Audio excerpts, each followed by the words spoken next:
Le Dieu qui a été avec toi sera avec toi encore. Je suis allé donc accoucher de mon fils. Arrivé dans la salle d'accouchement, je regarde la dame qui a suivi ma grossesse tout au long.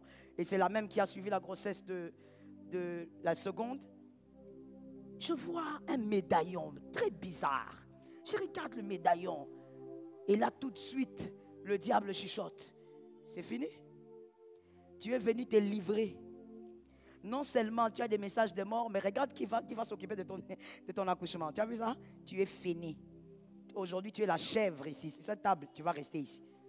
Je regarde, je vois l'anesthésiste entrer. Je regarde l'anesthésiste. Lui aussi, médaillon. Je dis, c'est fini. Mon frère, 3 minutes après, il m'amène mon bébé. Je fais téter le bébé refoule le tout partout. Les oreilles, les nez, partout. On me dit, maman, vous ne comprenez pas, vous êtes têtu. On vous dit que votre enfant a un problème, il faut d'abord que le pédiatre vous dise, calmez-vous.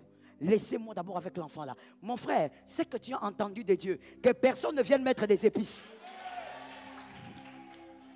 J'ai aimé la foi que j'ai vue là-bas.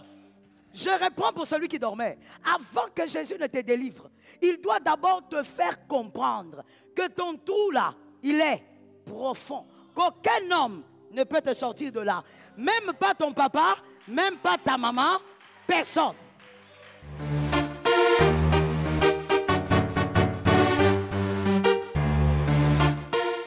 Shalom bien-aimé dans le Seigneur Jésus-Christ. Aujourd'hui la servante de Dieu Joël Gloria Cabassel, pasteur principal de l'église Assemblée évangélique Nouvelle Alliance de Kinshasa, témoigne comment Dieu l'a sauvée avec son bébé pendant son accouchement dirigé par les occultistes. La servante du Dieu vivant, pasteur Joël Gloria Cabassel, une femme pieuse et fervente croyante, était sur le point de donner naissance à son 3e enfant. Elle a reçu beaucoup des messages de mort. Soit elle ou son bébé, l'un devrait mourir. Pasteur Joël Gloria Cabassel, en pleine détresse alors que son accouchement se rapprochait, n'avait pas d'autre choix que d'aller à l'hôpital. Avec son mari à ses côtés, elle priait en silence tout au long du trajet, demandant à Dieu de la protéger, elle et son bébé, contre toute influence obscure. Une fois à l'hôpital, elle ressentit une étrange ambiance, comme si l'atmosphère était lourde de quelque chose d'indicible. Presque tout le personnel portait des médaillons, un signe d'appartenir à un groupe occulte. Les médecins, bien qu'apparaissant professionnels, avaient un regard froid, presque détaché. L'un d'eux, le plus âgé, semblait fixer pasteur Joël avec une attention particulière, comme s'il voyait en elle quelque chose de plus qu'une simple patiente. En secret, cet homme était un maître qui croyait au pouvoir de certains rituels associés à la naissance, des rituels qu'il espérait utiliser ce soir-là. Alors que pasteur Joël commençait à perdre espoir, sa foi restait inébranlable. Elle priait de tout son cœur pour que Dieu l'entende. Soudain, alors qu'elle était sur le point d'être emmenée en salle d'accouchement, un homme vêtu de blanc apparut près d'elle, invisible aux autres, mais bien réel pour pasteur Joël. Il posa sa main sur son ventre et lui dit calmement, « Ne crains rien, Dieu est avec toi. » Pasteur Joël accoucha sans complications, et son bébé naquit en parfaite santé.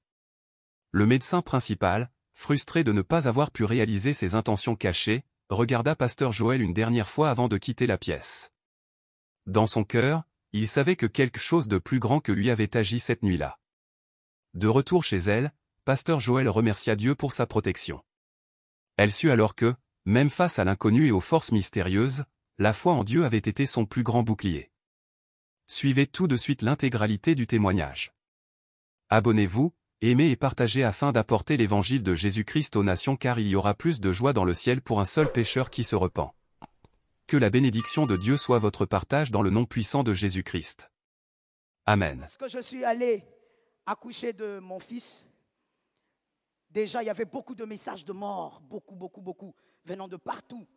Que là, quand tu rentres, c'est l'enfant qui reste, toi, tu ne sors pas. Ou plutôt, c'est l'enfant qui va naître, toi, tu ne sors pas. J'avais plein de messages comme ça. À un moment donné, je me suis décidé de ne plus regarder mon téléphone. J'ai dit non, ça ce sont des choses qui détruisent ma foi. J'ouvre une parenthèse, mon frère, dans ta vie. Lorsque tu traverses ta vallée, ou même lorsque tu vis dans ta vie de tous les jours, évite un peu les mauvaises nouvelles. Est-ce que quelqu'un m'entend? Des fois, il faut apprendre un peu à fermer ton téléphone pour éviter des mauvaises nouvelles.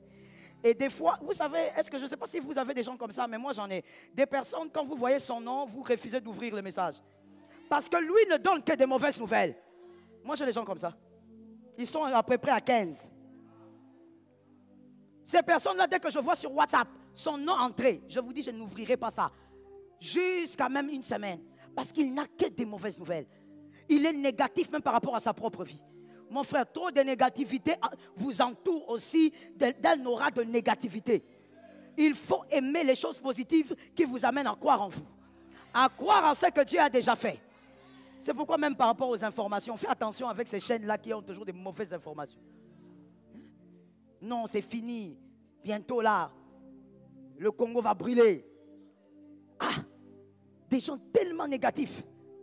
Oh, tel qu'on est là, c'est terrible. Regardez, on arrache 3 reins. Est-ce que quelqu'un peut avoir 3 reins? Donc on traumatise les gens au-delà même de la réalité. Non, faites attention, si vous voyez seulement quelqu'un avec des cheveux carrés. Mon mari m'a interdit de citer le nom à la chair. Donc citez ça vous-même. Donc on te traumatise même au-delà de la réalité. Évite un peu ça. Écoute les nouvelles qui t'encouragent à croire. Parce que Jésus est vivant. Et moi je crois aussi que le Dieu du Congo, il est réel. Quelque chose finira par arriver. J'aime ton amen. Je suis allé donc accoucher de mon fils. Arrivé dans la salle d'accouchement, je regarde la dame qui a suivi ma grossesse tout au long. Et c'est la même qui a suivi la grossesse de la seconde. Je vois un médaillon très bizarre. Je regarde le médaillon. Et là, tout de suite, le diable chuchote. C'est fini. Tu es venu te livrer. Non seulement tu as des messages de mort, mais regarde qui va s'occuper de ton accouchement. Tu as vu ça? Tu es fini. Aujourd'hui, tu es la chèvre ici. Sur cette table, tu vas rester ici. Je regarde. Je vois l'anesthésiste entrer. Je regarde l'anesthésiste.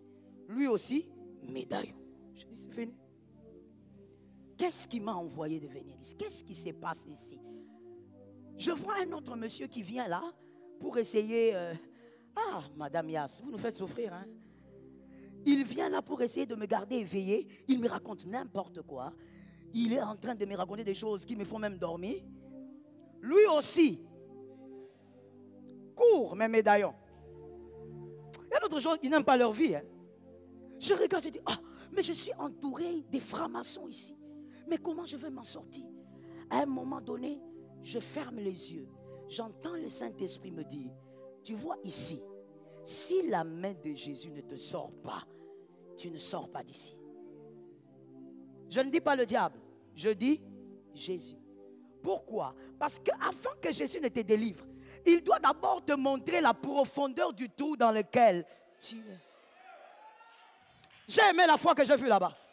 Je réponds pour celui qui dormait. Avant que Jésus ne te délivre, il doit d'abord te faire comprendre que ton trou là, il est profond. Qu'aucun homme ne peut te sortir de là. Même pas ton papa, même pas ta maman, personne. Et en ce moment-là, j'ai dit au Saint-Esprit, Saint-Esprit, qu'est-ce qui va se passer ici? Le Saint-Esprit m'a dit, Joël, regarde à gauche, où est ton mari? J'ai dit, il est dehors.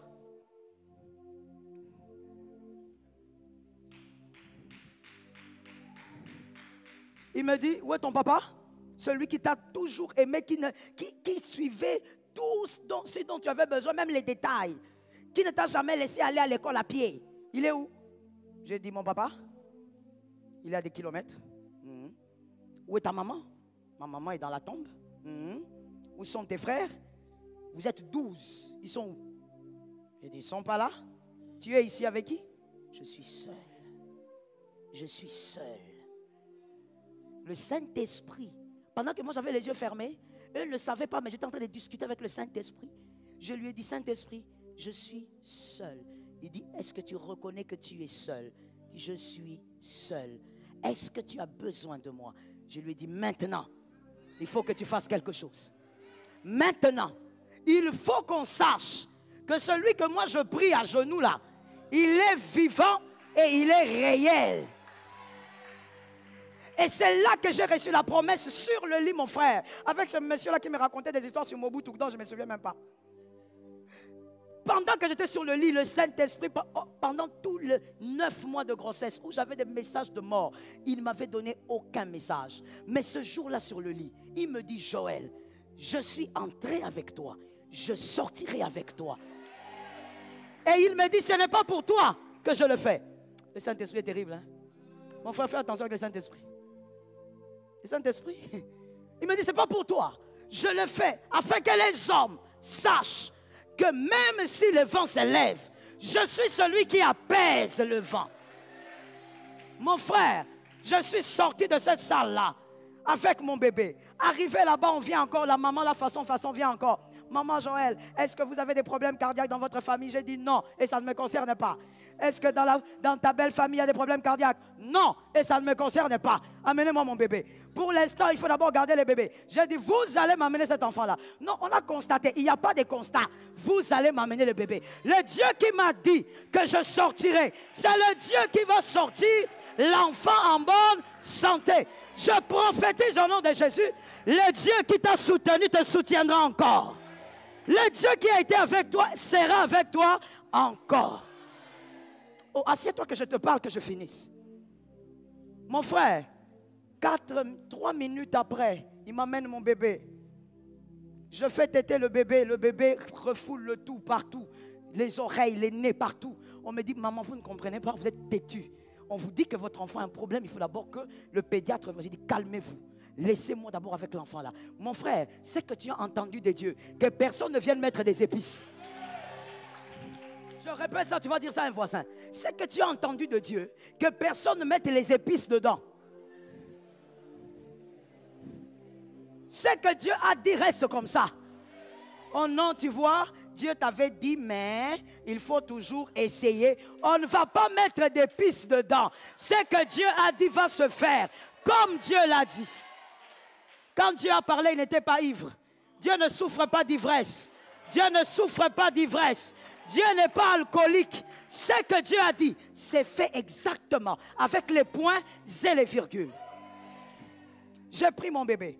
Le bébé a continué à tout refouler. Je prenais une légette, j'essuyais, j'ai commencé à parler en langue. Je parle en langue et j'ai déclaré en langue, toi tu es en bonne santé. Toi, tu es un prince. Tu es né comme un prince. Tu grandiras comme un prince. Ce n'est pas ici qu'on va dire que tu as un problème de cœur. J'ai commencé à parler en langue. Après un moment, l'enfant a commencé à boire normalement. Quand l'enfant a commencé à boire, attends, je te parle. Quand l'enfant a commencé à boire, j'ai dit jamais. Comment l'enfant peut boire beaucoup comme ça? Moi, je suis habitué avec les filles. Les filles ne boivent pas beaucoup. Les garçons boivent comme s'ils veulent faire disparaître quelqu'un. J'ai pris l'enfant. J'ouvre une parenthèse. Frère, respecte maman. Frère, respecte ta maman. Que les femmes me donnent la main. Mon frère, il faut respecter maman. La manière dont toi tu as bu le lait. Il faut respecter maman. J'ai pris l'enfant. L'infirmière est venue, j'ai dit, prenez un peu l'enfant que je me repose. Il commence à beaucoup boire. On commence à, il a bien bu, sans problème. Est-ce qu'il a avalé? Je regarde la maman, la façon. J'ai dit, maman, allez un peu avec le bébé là, je dois me reposer. Elle dit, ok, j'en profite alors pour l'amener à la pédiatrie. Il amène l'enfant et quand elle revient, elle dit, qu'est-ce que tu as fait? Cet enfant est totalement normal. Le Dieu de la vallée, c'est le Dieu qui te sort de la vallée. Il dresse devant toi une table en face. Est-ce que quelqu'un m'entend bien? Je suis certaine que dans le monde diabolique, quand je suis sorti de la maternité, ils ont dit, est-ce que Joël est sorti? Ils se sont passés le mot, elle est sortie. Comment elle est sortie? Comment ça s'est passé? Qui était là-dedans? Il y a quelqu'un. Il n'est pas papa, il n'est pas maman, il est au-dessus des parents. Il était dans la salle. J'ai dit à une âme, ne doute jamais de Jésus. Peu importe ce que tu vas vivre aujourd'hui, il a déjà fait ses preuves hier. Est-ce que quelqu'un m'entend bien? Un homme, tu peux douter de lui. Une femme, tu peux douter d'elle. Jésus, non. Même si aujourd'hui tu manquais de tout, mon frère, ne sois pas pire qu'un incrédule. Ne sois pas pire qu'un incrédule. D'où te vient le doute? Qu'est-ce que tu vis aujourd'hui pour douter? Qu'est-ce qu'il y a? Tu n'as pas mangé, tu n'as pas de travail. Mais est-ce que ça veut dire quelque chose? Celui qui te garde en vie est plus grand que le travail. Je le dis autrement, la vie que tu as est plus grande que le travail. La vie que tu as est plus grande que tes études. Le Dieu de la récupération est vivant. Il est écrit, je vous rembourserai les années qu'ont dévoré les sauterelles. Il va te rembourser au nom de Jésus. Comme Abraham qui dit, oh, c'est pas possible, je m'en vais mourir sans fils. Abraham, tu parles trop comme tout humain. Finalement, il a eu Isaac, après Ismaël. Mais après tout ça, il a encore fait quoi? Il a fait encore d'autres bébés. Celui qui avait dit, je m'en vais. Frère, la vie, il ne faut pas beaucoup. Voilà. La vie, il faut se calmer deux fois. Tu t'en vas sans enfant comment? Sarah est partie, tu as capturé Ketura. On croyait que Sarah était la femme, l'amour de ta vie. Tu as attrapé. Et tu as fait encore des enfants. Mon frère, il rembourse les années comme dévorer les sauterelles. Ne doute jamais de Jésus, ne tombe pas dans le doute. Douter de Jésus, c'est la lâcheté. C'est pourquoi le verset commence par les lâches. C'est la lâcheté. Celui qui t'a sauvé hier, comment tu ne te rappelles pas de ce qu'il a fait hier? Celui qui t'a donné la paix alors que les autres étaient troublés, comment tu ne te rappelles pas de ça? Le Dieu de gloire est vivant.